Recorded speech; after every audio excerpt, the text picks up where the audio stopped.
수험생 여러분 안녕하세요. 산업위생관리기사, 산업기사 실기 예상문제 12회 문제를 해설해 드리겠습니다. 주요 항목은 국소 한기인데 지금 이 국소 한기는 9회부터 시작해서 12회까지 총 4회에 걸쳐서 해설을 진행하게 됩니다. 왜냐하면 다른 그 주요 항목보다 횟수가 많은 것은 국소 한기가 산업위생관리기사 또는 산업기사의 핵심적인 부분이기 때문에 그렇습니다.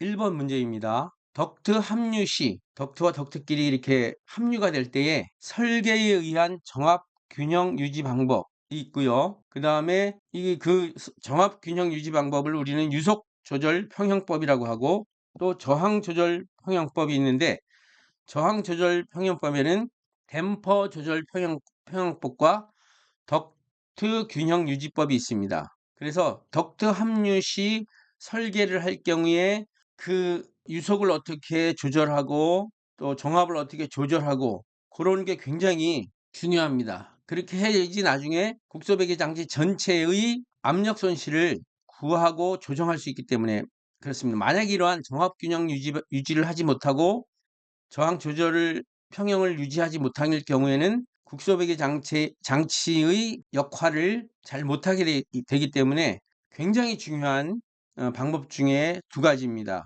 그래서 이 정합 균형 유지 방법과 저항 조절 평형법의 장점을 세 가지씩 적으라 그랬고 6점을 배점했습니다. 먼저 정합 균형 유지법을 갖다가 우리는 앞에서도 유속 조절 평형법, 정합 조절 평형법이라고 얘기하는데 먼저 정합 균형 유지법에 대해서 설명해 드리겠습니다. 저항이 큰 쪽의 덕트 직경을 그러니까 저항이 크다는 건 뭐냐면 압력 손실이 많다는 거죠.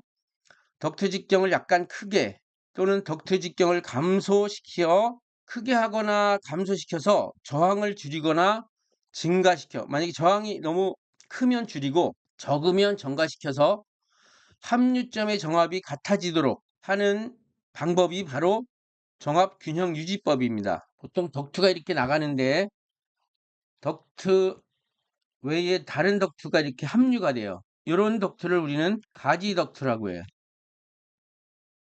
이건 주 덕트라고 하고 메인 덕트 또는 브랜치 덕트 왜 우리가 나무에 가지가 이렇게 붙었듯이 가지 덕트라고 하고 그래서 이러한 가지 덕트를 우리는 또 다른 말로 분지관이라고 합니다. 그런데 이게 하나 보통 국소배기장 전체를 보면 하나 두 개 붙은 게 아니라 수십 개가 붙어 있는 경우가 많아요. 그래서 이런 분지관의 수가 적고 고독성 물질이나 폭발성 및 방사성 물질을 대상으로 이러한 물질이 덕트에 흐를 때에 정합균형 유지법을 사용해야지 된다. 저항 조절 평형법 사용하지 않아야 되고 정합균형 유지법을 사용하는데 그때 장점 사실 1, 2, 세 가지 요것만 쓰면 되겠죠. 장점을 말하라 그랬으니까 요 위에 그 정합균형 유지법을 설명하는 것이고요. 그것도 알아두셔야지 장점을 쓸 수 있으니까.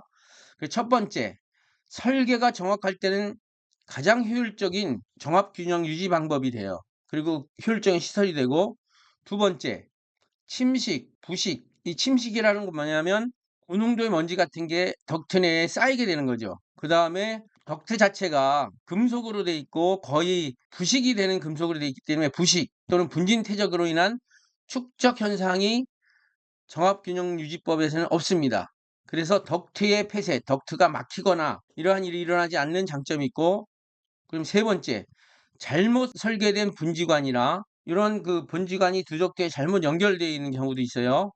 또 최대 저항 경로 선정이 잘못되어도 설계 시에 쉽게 발견할 수 있기 때문에 이를테면 설계 변경이 가능합니다. 그렇지만 저항 조절 평형법, 두 번째 저항 조절 평형법을 우리는 댐퍼 조절 평형법 또는 덕트 균형 유지법이라고 하는데 이 저항 조절 평형법에서는 그러한 정합 균형 유지 방법과 좀 다르게 합류점의 그 여러 가지 조절 평형을 하게 되는데 이 저항 조절 평형법은 댐퍼 조절 평형법이라고 해가지고 여러분 댐퍼는 뭐냐면 이런 덕트에 나비 날개 같은 그러한 그 관 안에 나비 날개를 설치해가지고 이 레버로 이 날개를 접거나 아니면 펴서 여기에 흐르는 유량을 갖다가 조절해 주는 방법입니다. 그래서 각 덕트에 댐퍼를 부착하여 압력을 조정을 평형을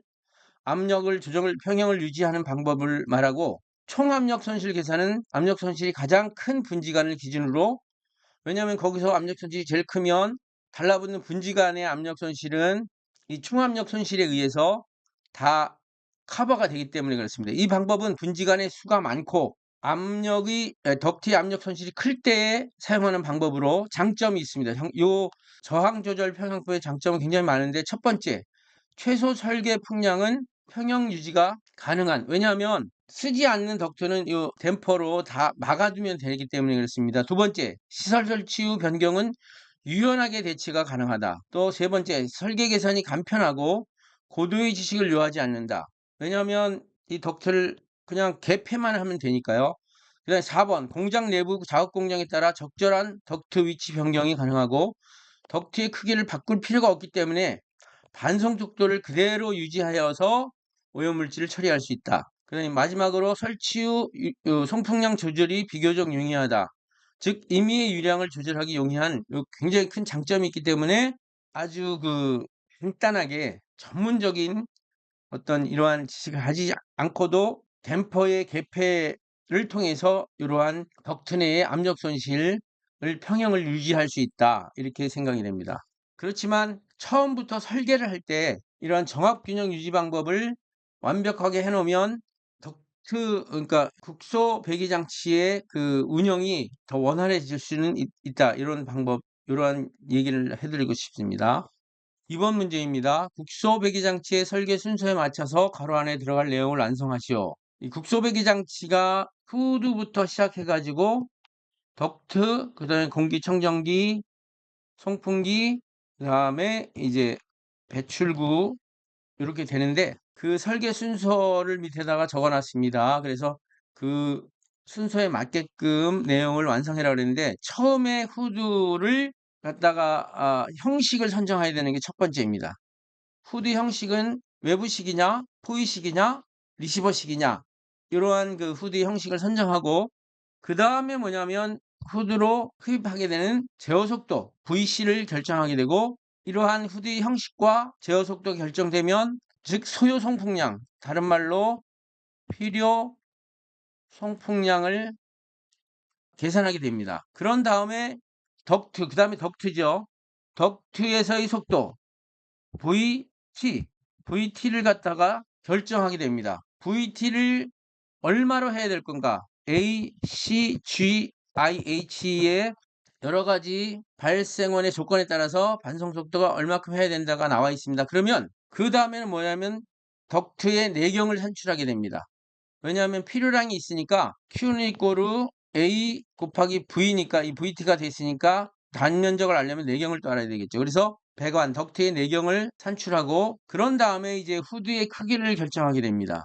그리고 배관의 배치와 설치 장소를 선정하고, 자, 덕트가 다 끝났으면 그 다음이 뭐죠? 공기청정 장치죠.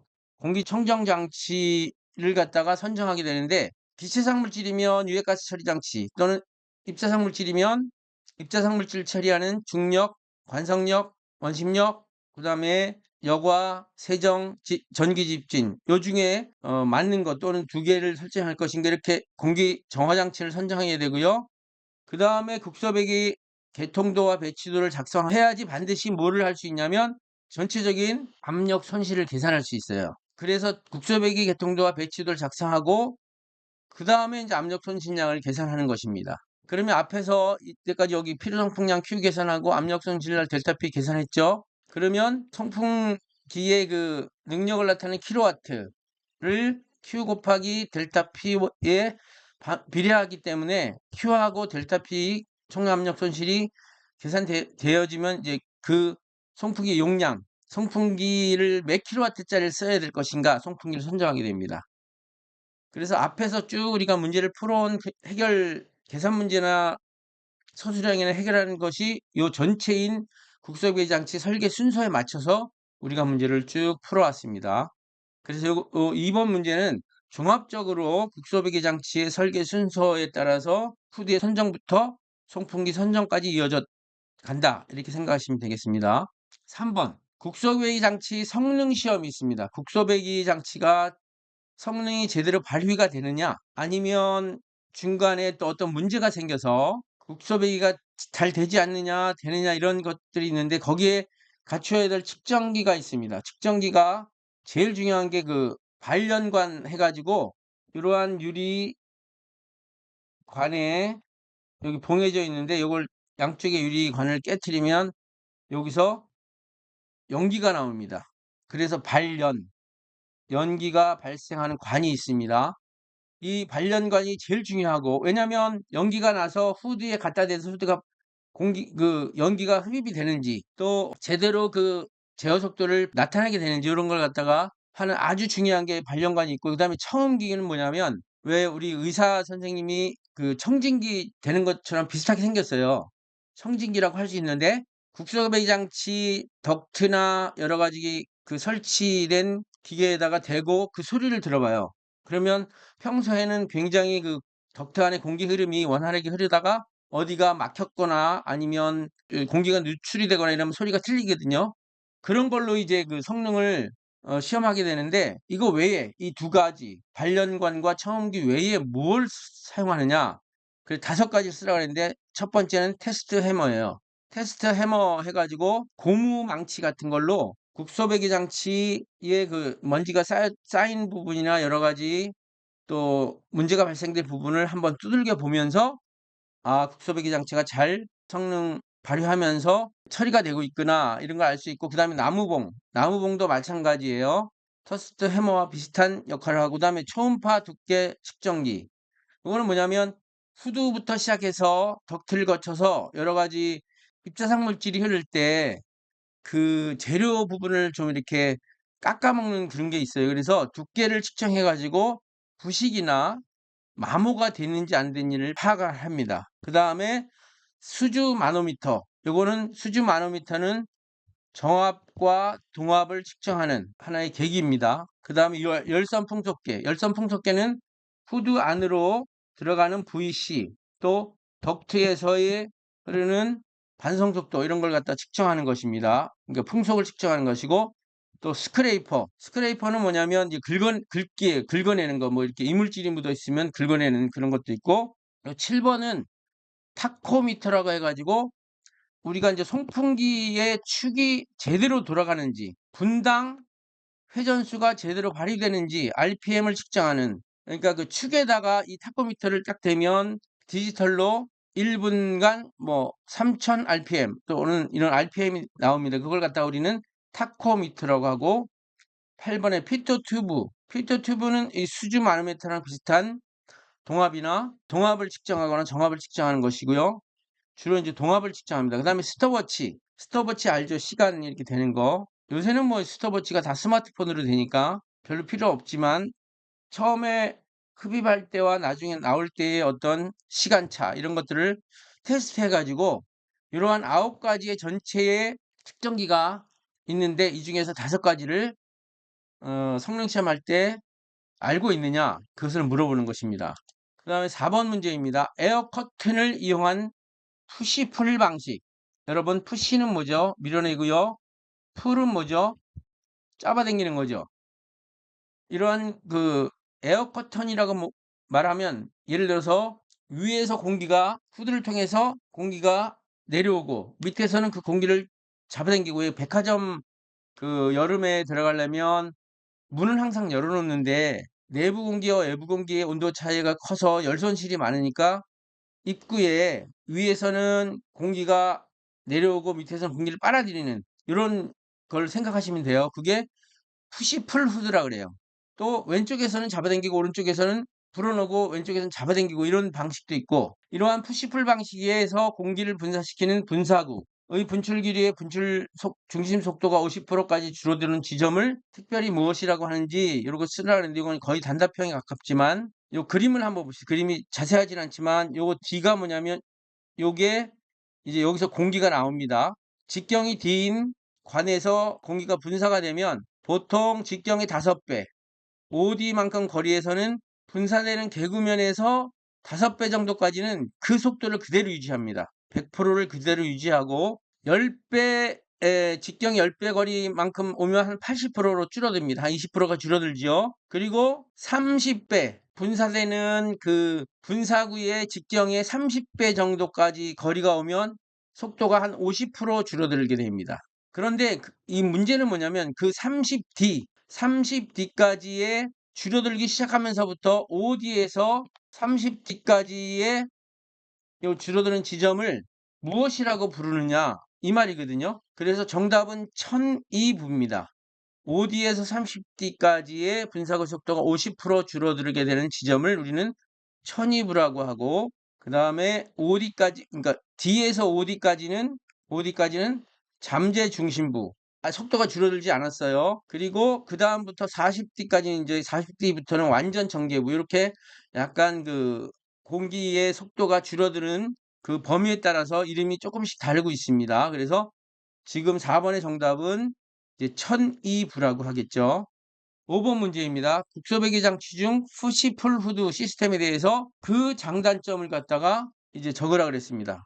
여기 보시면 해설해 보시면 푸시풀 후드의 시스템은 꼭 기억하시기 바랍니다. 도금조, 도금을 하는 그러한 작업 공정에 도금조 같은 폭이 넓은 개방조에서 도금이 되는 물체를 꺼내거나 넣거나 하는 작업 중에 공기막이 파괴되어 발생하는 오염물질 효율적으로 컨트롤하기 위해서 적용되고 있는 환기 방법, 굉장히 중요한 푸시풀 후드의 설명입니다. 장점은 뭐냐면 일반 측방형 후드기에 비해서 필요 환기량을 50% 정도 절약할 수 있어요. 왜냐하면 아주 넓은 개구면이 넓은 그 개방조에서 왼쪽에서 공기를 밀어내주고 오른쪽에서 공기를 받아내는 그러한 역할을 하기 때문에 필요 환기량을 반 정도는 절약할 수 있는 장점이 있고요.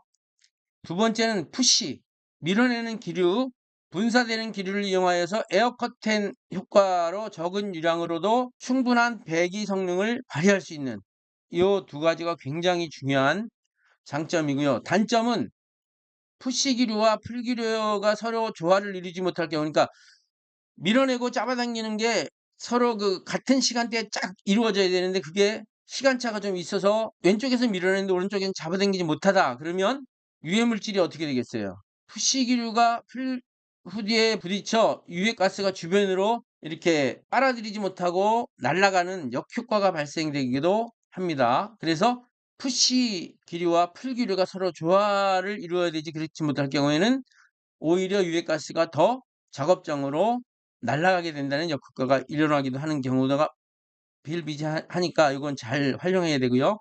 또 푸시풀 후드를 설치할 때 원활한 기류 흐름을 유지하기 위한 유량 조정이 반드시 요구되며, 무작정 푸시할 때 많은 양의 공기를 하는 것이 아니라 푸시하는 그 기류와 풀 기류가 잡아당기는 기류가 맞을 때 그 효과가 최대한 발휘가 되므로 유량 조정이 반드시 필요하게 요구되게 되며 주기적인 성능 점검이 필수적으로 요구된다. 그래서 단점, 장점 두 가지, 단점 두 가지를 설명하고 있습니다. 5번 문제입니다. 덕트의 합류 시 유량 조정에 의한 정합균형 유지법을 이용하여 설계하고자 한다. 이 정합균형 유지법 앞에서도 얘기했습니다. 이거 말고는 또 뭐냐면 저항 균형이라고 해가지고 댐퍼를 이용하는 게 있죠. 이 경우에 정합비가 다음과 같았을 경우에 이에 대한 조치 사항을 설명하시오. 그러니까 이제 정합비를 갖다가 조사를 합니다. 덕트 합류 전의 정합비와 합류 후의 정합비를 조사해 가지고 그 정합비가 첫 번째 1.05 이내인 경우와 1.05에서 1.2 사이에 있는 경우와 1.2를 넘는 경우에 어떤 조치를 해야 되느냐. 정합비가 1.05 이내인 경우에는 높은 쪽 정합을 그 정합값으로 해서 계속 압력 손실을 계산해 나가면 됩니다. 왜냐하면 1.05 이내이면 거의 합류가 되었더라도 높은 쪽 정합이 지배 정합이기 때문에 별다른 그 문제가 없고, 그러나 1.05에서 정합비가 1.2 사이에 있는 경우 이 공식이 중요합니다. 그때는 정합의 그 조정은 뭐냐면 처음에 설계된 정합에다가 낮은 쪽 정합을 가진 덕트의 낮은 쪽 정합값과 높은 쪽 정합을 가진 높은 정합을 해가지고 루트를 씌웁니다. 요 공식 굉장히 중요합니다. 이러한 식을 이용하여 정합이 낮은 쪽의 유량을 조정하여 설계에 임한다. 정압이 낮은 쪽에 유량을 갖다 더 높여가지고 정압을 맞추는 거죠. 정압 균형이니까. 그래서 보통 시험은 이런 정압비가 1.0에서 1.2 사이는 경우에 2번식을 이용하여서 계산 문제도 많이 나오고 있습니다. 그리고 정압비가 1.2를 넘는 경우, 이 경우에는 정압이 낮은 쪽 덕트의 직경이나 또는 그 가늘고 긴 슬롭 개구면을 줄이거나 곡간의 곡률 반경을 줄여서 압력 손실을 증가시킨 후에 다시 정압 처리를 비교한다. 그러니까 반드시 정압비가 1.0이 넘은 경우에는 조치가 필요합니다. 덕트의 직경을 줄이거나 슬롭 개구면을 줄이거나 곡률 반경을 줄여서 정압을 증가시킨 후에 다시 정압 처리를 비교하거나 다시 설계를 하거나 이런 식으로 조치사항을 해야 된다는 거 굉장히 중요합니다. 6번 문제입니다. 국소환기 시설 설계 시 총 압력 손실 델타-P를 계산하는 목적. 왜 델타-P를 계산하느냐? 첫 번째, 후디의 송풍량을 얻기 위해서 이 압력 손실 값을 알아야지 얼마큼 빨아들이는 양을 갖다 조절할 수 있고요. 두 번째, 덕트 각 부분의 소요 반송 속도를 마찬가지로 공기가 그 국소배기 장치 안에 흘러야 되기 때문에 압력 손실, 이 소요 반송 속도 또 송풍량 이런 걸로 다 압력 손실과 연관되는 그러한 값들입니다. 세 번째, 덕트와 장치 전체의 압력 손실에 맞는 동력. 이 동력은 어디서 공급하죠? 송풍기에서 공급합니다. 공급하기 위한 송풍기의 송풍량, 풍전압, 풍정압, 형식과 규모 등을 선택하기 위해서 총압력 손실을 계산한다. 그러니까 필요 송풍량과 총압력 손실과 그 다음에 동력, 요게 다 연관이 되어 있다는 거 꼭 알아두시기 바랍니다. 7번 문제입니다. 이제 여기서부터는 집진장치를 나타내는 문제인데 성능을 나타내는 표이다. 가로 안에 일반적인 집진장치 명칭과 그 집진장치를 대표하는 장치명을 써 넣으시오. 보통 집진하고자 하는 입경, 이 적용 입경인데 3에서 100마이크로미터의 큰 입자상 물질은 우리는 그 원심력 집진장치 또는 중력 집진장치 또는 관성력 집진장치 이런 걸 사용하는데 다음에 봅시다. 압력 손실이 50에서 150이에요. 그러면 이건 원심력 집진장치인데 그 대표명이 사이클론입니다. 그리고 집진율이 85에서 95. 지금 이 표에 나오는 건 여러분들이 완벽하게 외워두시는 게 좋습니다. 두 번째, 적용입경이 아주 적은 0.1에서 100까지 가능하고 장치 압력 손실이 이 네 개 중에 가장 크죠. 그건 뭐냐면 세정 집진 장치 중에 벤트리 스크러버가 300에서 800mH로 집진 장치 중에 가장 크다고 생각하시면 됩니다. 집진 효율도 굉장히 좋고요. 그 다음에 세 번째는 보통 그 아주 큰 20보다 큰 거는 전처리 장치, 그러니까 중력이나 관성력으로 제거하고 그 다음에 적은 20 이하의 입자상 물질을 집진하게 되는데 그때 압력 손실이 세정 집진 장치보다는 좀 적지만 굉장히 높아요. 100에서 200. 요거는 여과 집진 장치 중에 백 필터,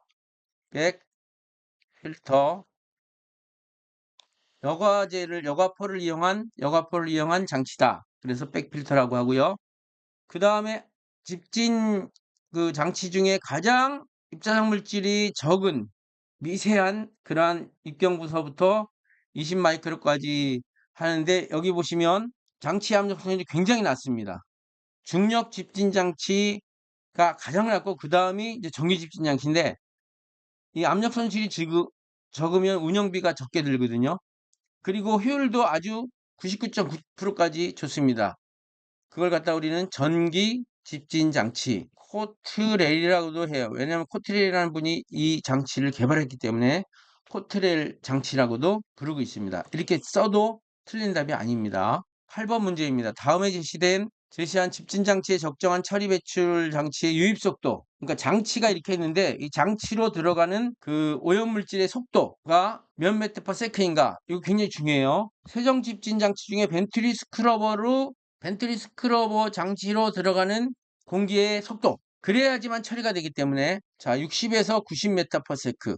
이 벤트리 스크러버가 굉장히 중요한 이유는 뭐냐면 압력 손실도 300에서 800mH로 가장 크고요. 유입되는 속도도 60에서 90으로 가장 큽니다. 그래서 시험에 잘 나오고요. 두 번째, 원심력 집진 장치 중에서도 접선 유입식 사이클론. 7에서 15 이것도 알아주시기 바랍니다. 세정 집진 장치 벤트리 스크럽에 비하면 훨씬 낫죠. 그리고 여과 집진 장치는 이제 이런 여과 포에 입자상 물질이 섞인 공기를 처리하기 때문에 이 여과포라는 것은 아주 비싼 옷감이거든요.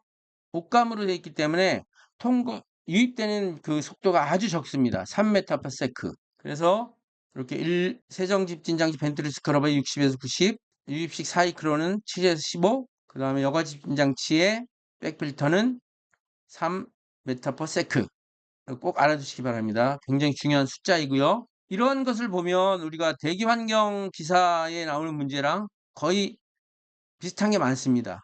그래서 대기 환경 기사나 산업기사를 취득하신 분이 산업위생관리기사, 산업기사를 취득하는 그 확률이 굉장히 높습니다. 왜냐하면 중복되는 그러한 그 학습 부분이 거의 한 3, 40% 되기 때문에 그렇습니다. 그 다음에 9번 원심력 사이클론의 블로우다운 효과가 있습니다. 굉장히 중요한 그 하나의 그 효과인데 사이클론에서만 있는 그러한 그 효과예요. 사이클론 집진 장치의 집진 효율을 향상시키기 위한 방법으로 호퍼브라고 했는데 호퍼브는 HOPPER 해가지고 다른 말로는 더스트 박스. 왜 원심력 집진 장치가 이렇게 생겼거든요. 그럼 이게 여기서 입자성 물질이 들어와서 회오리 바람을 일으키면서 일로 먼지가 쌓이게 되는데 그리고 깨끗한 공기를 위로 퍼져나가게 됩니다. 요 먼지가 모이는 부분이 호퍼브예요. 호퍼브의 처리가스량의 5에서 10%, 요 말이 중요합니다. 처리가스량의 5에서 10%를 흡입하여 선회기류 교란, 회오리 바람이 선회기류인데 이 교란을 방지하는 운전 방식으로 만약에 이 호퍼브의 이 블로우다운 효과가 없으면 여기에 쌓인 먼지가 다시 빨려 올라 들어가서 깨끗한 공기가 나가는 출구로 나가면 그건 집진 하나만 하거든요. 그럴 경우에 빨리 올라가는 걸 방지하는 그러한 효과가 있다. 그래서 결과적으로 집진 효율을 증대시키고 장치 내부의 분진 부착으로 인한 장치의 폐쇄 현상, 즉 각유 현상, 그러니까 입자상 물질끼리 서로 이렇게 달라붙는 현상을 방지하고요. 사이클론 내 난류 현상을 억제하는, 즉 유효 원심력을 증대시켜 집진된 먼지의 비산 날라오는 걸 방지하고 또 효율도 좋게 하는 이러한 세 가지의 큰 장점이 있다. 블로우다운 효과 시험 문제 거의 많이 나오는데 이 전체적인 내용을 확실하게 알아주시기 바랍니다. 10번 문제입니다. 세정 집진 장치는 뭐냐면 여기에 설명을 아주 잘 되어 있습니다.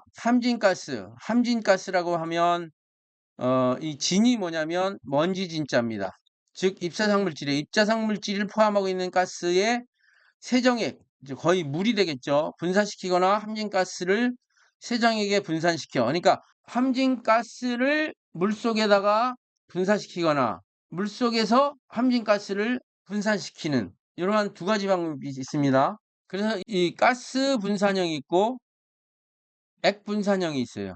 액 분산형은 액을 그 함진가스에다가 액을 아주 적은 물방울을 분사시켜 가지고 그 먼지를 제거하는 그런 것을 갖다가 말하는데 그건 대표적인 게 스크러버 앞에서 얘기한 벤트리 스크러버, 제트 스크러버, 그 다음에 사이클론 스크러버 이런 것들이 있고요.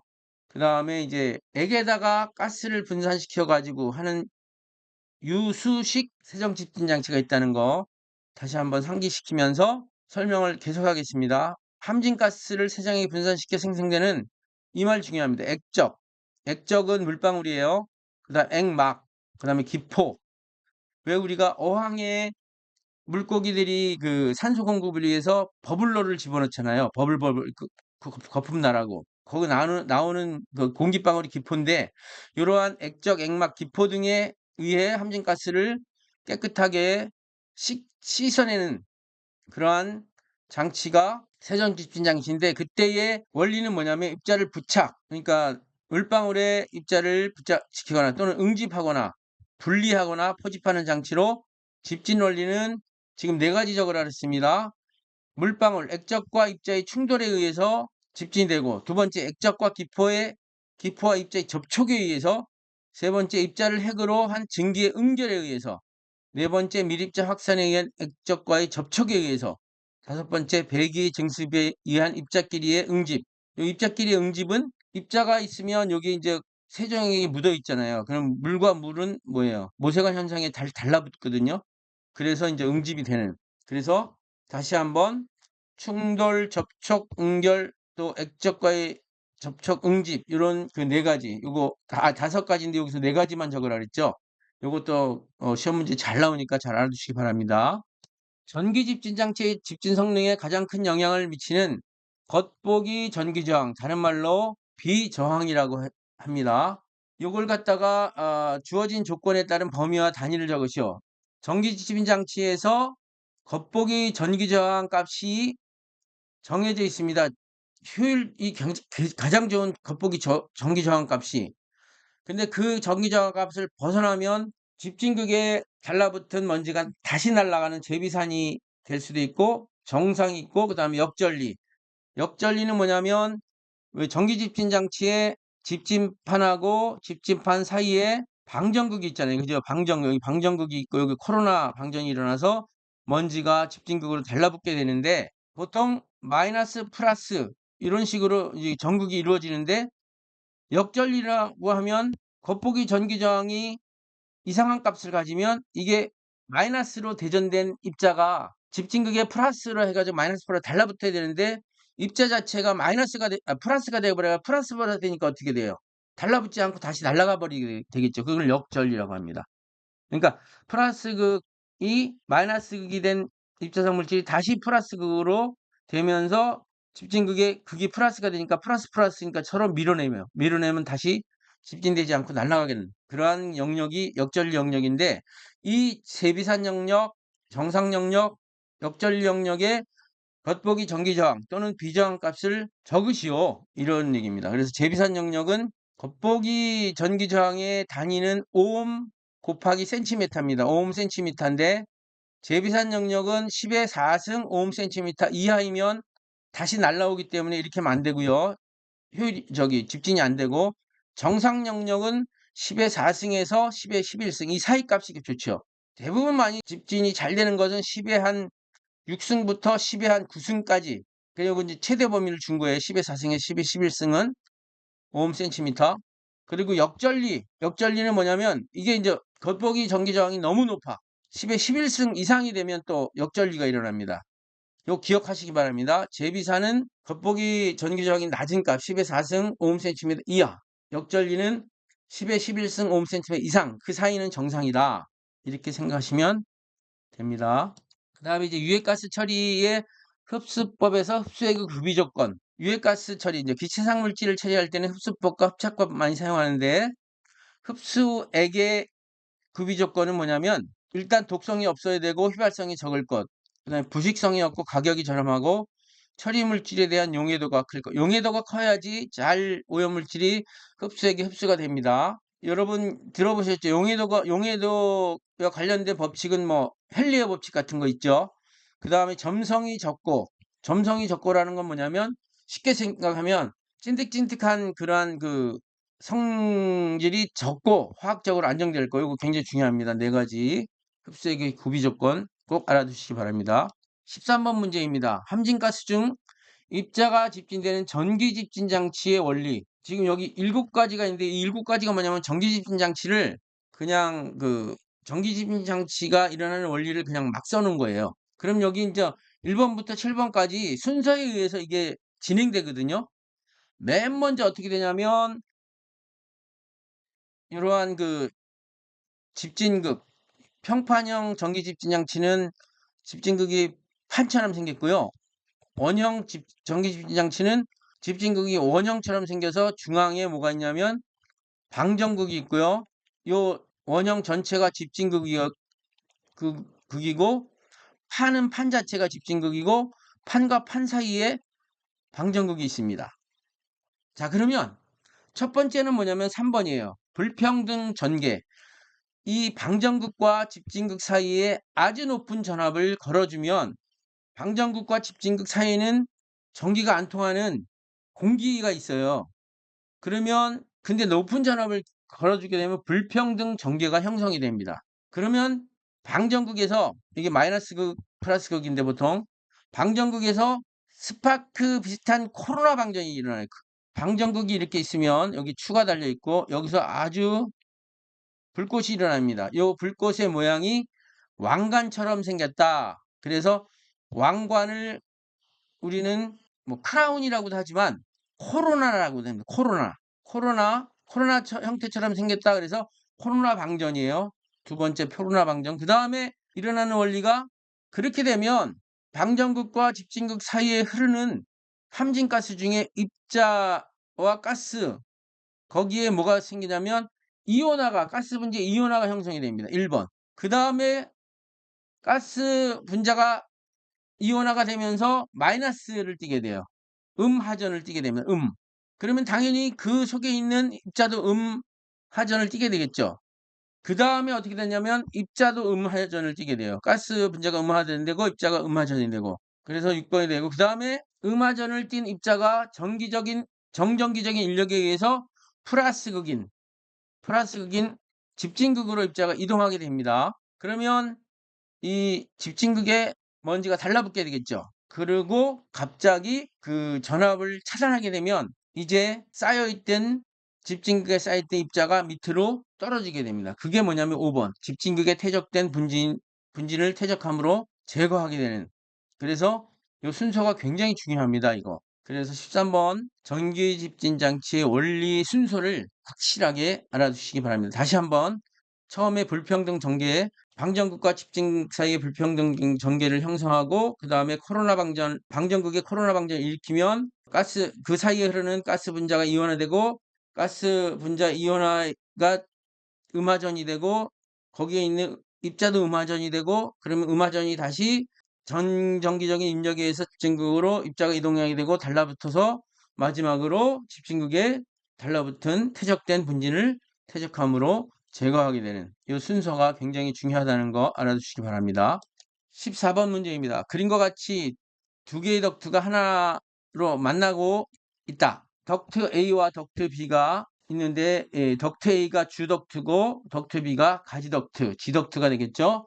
그 A관 내로는 1초당 0.235 세제곱미터 유량이 흐르고 정압은 26.7mH/고 B관 내로는 0.188 세제곱미터 퍼 세크의 유량이 흐르고 정압이 20.9mH/이다. 이 함유점의 유량 균형을 유지하려면 어떤 유량을 가지고 설계를 해야 되는가? 이게 이제 우리가 앞에서 계속 얘기한 정압균형 유지법 뭐 이런 것입니다. 그래서 먼저 그러면 두 덕트의 정압비를 구합니다. 정압비는 주덕트의 정압 나누기 가지덕트의 정압비를 구하니까 1.17이 됐어요. 앞에서도 얘기했지만 1.05보다 높으니까 이거 무슨 조치를 취해야 되겠죠. 그죠?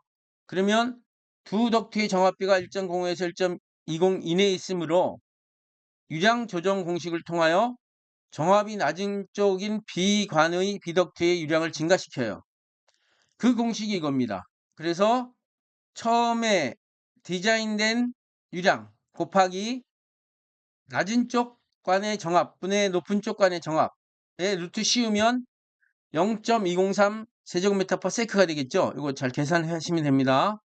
그러면 함유점 이후에 증가된 유량인 0.235와 0.203을 더해서 0.438 세제곱미터 퍼 세크를 가지고 덕트의 설계를 진행해 나가야 됩니다. 원래는 0.235와 0.188이었었잖아요. 그럼 이거 두 개를 더해 가지고 설계를 해야 되는데 지금 그 정압비가 틀리기 때문에 정압이 낮은 쪽 정압을 조금 올렸어요. 0.203으로. 그리고 0.203하고 0.23을 더한 이 값을 가지고 설계를 해야지 제대로 된 국소 배기장치 덕트가 되겠다. 이렇게 함유점의 덕트가 되겠다. 이렇게 설명해 주시면 됩니다. 굉장히 예로 중요한 문제고 사실 이런 문제는 기술사 문제도 가능한 그런 문제이기도 합니다. 잘 알아두시기 바랍니다. 15번 문제입니다. 두 대의 집진장치를 직렬로 연결했을 때 2차 집진장치의 집진효율이 97%이고 총 집진효율이 99% 있다. 그러면 1차 집진장치의 집진효율은 자, 집진장치는 뭐예요? 입자성물질을 집진하는 장치죠. 그래서 보통 우리가 입자성 물질을 처리할 때는 이렇게 직렬로 1차 집진 장치를 처리해서 1차에서 그 입경이 큰 입자를 많이 제거하고 아주 적은 입자 또 효율이 집진이 잘 안 되는 걸 2차 집진 장치를 사용하는 게 일반적입니다. 그래서 1차 집진 장치를 우리는 전처리 집진 장치라고도 하고 여러분 아시다시피 중력, 관성력, 원심력 집진 장치가 1차 집진 장치에 해당되고 2차는 세정, 여과, 전기 집진 장치가 요 2차 집진 장치에 해당이 되고 있습니다. 근데 여기에 이제 효율 2가 97%이고 1차의 전처리의 효율 1이 얼마냐고 이제 물어보는 거예요. 그런데 이 1차와 2차 전체적으로 한 효율 그 총 집진율이 99%래요. 그러면 집진 장치의 집진 연결 시 전체 집진율 공식이 있습니다. 이 공식 반드시 알아두시기 바랍니다. 전체 집진율은 1차 집진율에서 더하기 1-1차 집진율 곱하기 2차 집진율 요 공식입니다. 그럼 그대로 대입해 보겠습니다. 소수점으로 대입해야 돼요. 총 집진율이 99%라니까 0.99. 지금 에타1이 모르니까 물어보는 거예요. 에타1 모르는 거, 그 다음에 에타2가 97%. 해서 요 위에 식에서 모르는 거 하나니까 구할 수 있습니다. 66.7%가 되겠습니다. 항상 1차 집진율이 2차 집진율보다 낮다. 이렇게 생각하시고 잘 풀어보시기 바랍니다. 굉장히 중요한 집진 효율 구하는 문제입니다. 16번 문제입니다. 전기 집진장치 집진파의 면적이 200제곱미터이고 먼지 이동 속도가 15cm/s. 먼지 이동 속도가 굉장히 느리죠. 그죠? 이며 처리해야 할 함진가스 유량이 300세제곱미터/min일 경우에 이 전기 집진장치 효율을 구하라. 이 전기 집진장치 효율을 구하는 문제는 전기 집진장치가 문제가 나왔다 하면 거의 나오는 문제인데 그 효율 구하는 공식이 더치 앤더슨 식입니다. 엄청 중요한 식이고 그 식은 어떻게 되냐면 효율은 1 마이너스 익스포넨셜 마이너스 Q분의 WA 이런데 여러분 잘 알아두세요. EXP 익스포넨셜 요 X는 뭐냐면 이거는 2의 X승이랑 똑같습니다. 저 계산기 누를 때 2의 X승 누르고 여기 값을 대입해야 돼요. 그래서 W가 뭐냐면 집진극에서 그러니까 방정극에서 집진극으로 입자가 달라붙는 속도가 이동 속도에 드리프트 벨로시티라고 해가지고 W고 그 다음에 A는 집진판의 면적이고 Q는 함진가스 유량. 그럼 주어진 값을 다 대입해 봅니다. 1-2의 X 대신에 이걸 대입합니다. 5분의 마이너스 0.15 곱하기 200 하면 99.8%의 전기 집진 효율이 나옵니다. 이러한 문제는 숫자를 바꿔가지고 많이 출제되고 전기 집진 장치의 집진 효율에 나오면 꼭 이런 더치 앤더슨 식이 이용된다는 거 꼭 알아두시기 바랍니다. 17번 문제입니다. 래플이 언급한 전형적인 사이클론 내로 900m/min의 유속으로 함진가스가 유입된다. 이 사이클론 실린더의 본체의 직경이 2.8m이고 함진가스의 온도가 77도, 밀도가 1.014kg/세제곱미터이다. 이때 다음 조건을 이용하여 밀도가 1.5g/세제곱센티미터이고 입경이 35 마이크로미터인 구형 입자의 이론적인 제거 효율을 구하시오. 단 다음 조건을 활용한다 해서 조건이 이렇게 아주 자세하게 나와 있고 제일 중요한 게 레프레식이 나타나 있습니다. 레프레식이라는 건 뭐냐면 이 사이클론 내에서 50% 마이크로메타의 입경을 가진 입자의 50% 제거 효율이 가는 식입니다. 굉장히 중요한 식인데 보통은 대기 환경에서 이걸 외워가지고 또 문제를 풀기도 합니다. 계산 문제를. 여기서 이제 가스의 그 점도를 주어져 있고요.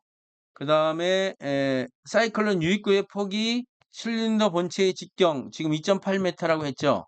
그거의 4분의 1이고 그 다음에 사이클론 내에서 회오리 바람 돌아가는 그 회전수가 5고 입자의 밀도가 1.5 g/세제곱센티미터라 했는데 이걸 MKS 지금 단위가 다 틀립니다. 그래서 MKS 단위로 고치면 1500kg/세제곱미터가 되고 함진가스 밀도는 지금 1.014kg/세제곱미터가 됐고 그 다음에 유입구의 함진가스 유속은 저기서 얼마예요? 900m/min니까 이걸 미터 퍼 섹터로 나누면 900 나누기 60이 되겠네요. 그죠? 900 나누기 60, 한 15 메타 퍼 섹터가 되겠죠? 요 값들을 갖다가 알고, 그 다음에 이제 여기 표까지가 문제입니다. 지금 50%의 효율을 가진 입자의 직경을 구한 다음에 그 구한 값에다가 지금 35 마이크로미터인 구형 입자의 제거 효율을 구하라 했잖아요. 그러니까 여기 35를 대입해 가지고 그 값에 나타나는 효율을 갖다가 물어보는 것입니다. 효율이 이 중에 어떤 것이냐. 자, 그러면 레플의 식에 의해서 50%의 효율을 가진 집진이 되는 입자의 직경을 구한다. 그래서 여기 보시면 9 곱하기 22.8, 20.2 곱하기 10-5 곱하기 0.7. 왜냐면 여기 2.8을 4로 나누니까 0.7이 되고 2 곱하기 3.14 곱하기 5번 회오리수, 그 다음에 1500에서 1.014, 그리고 요게 입구에 그 합립가스 유수기니까 15 해서 하니까 14가 나왔습니다. 그러면 35, 문제 35를 14로 나누면 2.5가 되겠죠. 그럼 2.5에 대한 효율이 얼마예요? 88%죠. 그래서 답이 88%가 됩니다. 주어질 거 다 주어지고 확실하게 계산을 할 수 있고 거기에 따르는 제거 효율이 어떻게 되느냐. 사실 요거는 다 주어지고 이해를 해서 계산을 할 수 있느냐 없느냐 그런 문제이기도 합니다. 엄격히 얘기해서 이 레프레식을 주어지지 않고 다른 값만 주어지고 또 구하라는 문제도 있을 수 있으니까 이런 문제 잘 알아두시기 바랍니다. 18번 문제입니다. 국소배기 장치에서 공기청정 장치로 전기 집진 장치가 병렬로 2개로 연결되어 있대요. 그러니까 1차 집진 장치에서 제거되고 전기 집진 장치가 이렇게 2개로 1차와 2차는 직렬이지만 이 2차끼리는 병렬로 연결되어 있답니다. 유입 공기 1세제곱미터 중에 분진 함량이 4.6g이고 총 유입 유량은 분당 100세제곱미터이고 집진판의 면적은 2.4 곱하기 3.6m이다. 유동 속도는 0.12m/s. 이 유동 속도라는 게 뭐냐면 방전극에서 집진극으로 그 이동하는 속도입니다. 집진판의 간격이 25cm, 집진판 2개의 동일한 유량이 흐르고 유속은 일정하다. 이때 배출구로 배출되는 시간당 분진 중량을 구하시오. 단 더치 앤더슨식을 가르쳐 줬어요. 그래서 주어진 조건에 의해서 더치 앤더슨식으로 전체적인 효율을 구해봅시다. 여기에 뭐냐면 2의 x승에서 여기 x가 이 값이에요. 계산기 누를 때 꼭 그렇게 누르셔야 됩니다. 자, 1 분모값은 100, 유량이니까 100에서 미니트니까 시간으로 초로 고치니까 60을 나눠줬습니다. 그죠? 그 다음에 집진판이 2.4 곱하기 3.6에 어떻게 돼 있어요? 집진판이 2개잖아요. 2개인데 양면이 바라보니까 또 2를 또 곱해야 됩니다. 이걸 잘 알아두세요.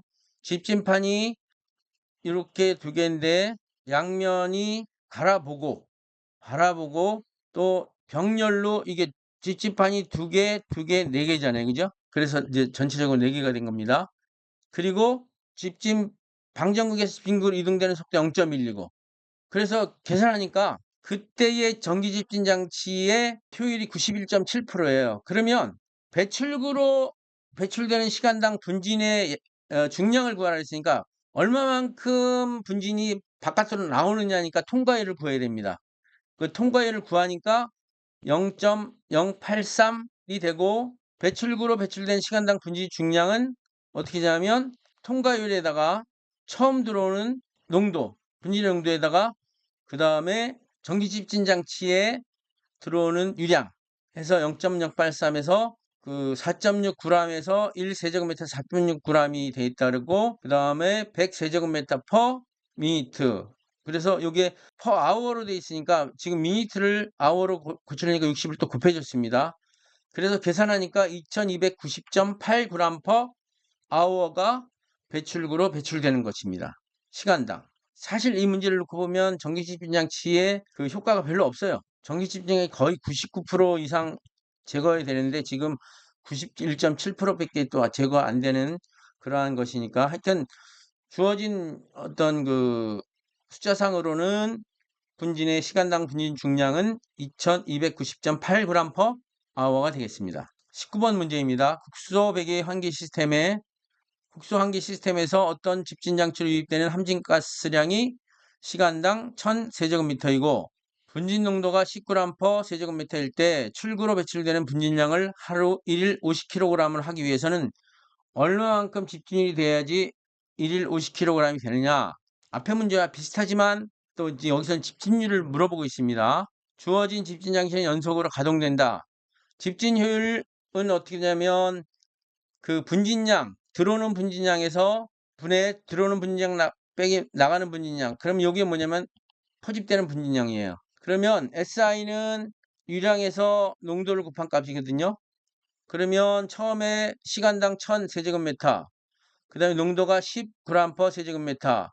그럼 NKS 단위로 다 고치면 킬로그램으로 나타내면 kg/day가 되는데 처음에 들어오는 게 240kg/day에서 마지막으로 50만큼 빠져나간다 그랬잖아요. 그러니까 240에서 50, 요 공식에다 대입시키면 곱하기 100 하면 이 집진 장치의 효율은 어떻게 하냐면 79%가 된다. 요 문제도 잘 파악하시고 효율 구하는 문제지만 약간 분진량을 갖다가 유량하고 농도를 곱한 값으로 계산해 가지고 잘 계산해야 되는 그러한 계산 문제이기도 합니다. 20번 문제입니다. 어떤 국소 배기장치의 처리가스량이 시간당 10의 6승 S제곱미터. 여기 S를 붙인 이유는 뭐냐면 0도씨 1기압에서 그렇다는 얘기예요. 공기청정장치 입구 분진 농도가 2g/s 세제곱미터, 출구 분진 농도가 0.3g/s 세제곱미터이고 집진장치 압력 손실이 110mH2어 있다. 이 경우에 다음 물음에 답하시오. 분진 제거 효율이 얼마고 소요 동력이 얼마냐 이런 걸 물어봤습니다. 제거 효율은 아까는 그 에타는 SI-SO지만 이거는 분진량이고 이제 농도를 하면 농도를 또 바꿔 쓸 수가 있습니다. 그래서 2분의 2 빼기 0.3, 한 85%가 분진제거 효율이고요. 소요동력은 요 공식 굉장히 중요하다 했죠. 6120이 어떻게 나왔다 그랬죠? 102 곱하기 60이라 그랬죠. 6120에서 위에서 송풍기 효율이 80%니까 0.8, 그 다음에 60은 여기 왜 곱했냐면 위에 그 세제곱미터 미니트를 갖다가 세크로 고치기 위해서 60을 밑에다 곱해줬네요. 그래서 10의 6승 곱하기 또 전체 압력 손실이 110이니까 110. 원래 그 밀리 H2O가 어떻게 되냐면 킬로그램 퍼 이렇게 됩니다. 제곱 메타가 돼가지고 그 단위를 다 대입해 보면 단위가 지워지게 됩니다. 그래서 킬로와트만 남아서 374.46kW의 송풍기의 소요동력이 나온다. 이렇게 이제 계산이 됩니다. 이렇게 해서 산업위생관리기사, 산업기사 실기예상 문제 12회 이제 주요 항목으로 국소환기까지 모두 이제 해설을 마치게 되었습니다. 수험생 여러분, 계산 문제 풀 때는 꼭 검토해 본다는 꼭 기억하시고요. 제대로 공식이 적용되었는지 그 공식에 들어간 인자의 값이 주어진 문제에서 제대로 합입이 되었는지 그런 걸 확인해 보시면 나중에 응용 문제도 확실히 잘 풀어볼 수 있게 됩니다. 이상으로 12회 해설을 모두 마치겠습니다. 감사합니다.